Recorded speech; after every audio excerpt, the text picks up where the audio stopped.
Hello friends, চলে এসেছি lunch menu নিয়ে। চলো দেখে নিই।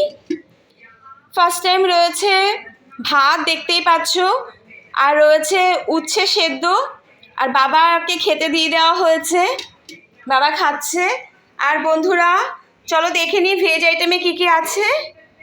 রয়েছে এখানে মুসুর ডাল, আজ সব রান্না মাই করেছে, আমি রান্না করিনি আজ কিছুই।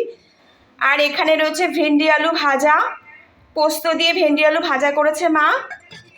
আর বন্ধুরা এখানে রয়েছে এই যে ডাঁটা, বড়ি, আলু দিয়ে বোধহয় সর্ষে পোস্ত বাটা টাটা দিয়ে কিছু একটা হবে। এই তো হলো বন্ধুরা আজ ভেজ আইটেম। আর চলো এবার দেখে নিই ননভেজে কী কী আছে। তো বন্ধুরা এখানে রয়েছে মাছের ঝোল। তো তোমরা তো দেখতেই পেলে আজ আমাদের এই তো লাঞ্চ মেনু। তো বন্ধুরা কেমন লাগলো জানিও। তো চলো টাটা।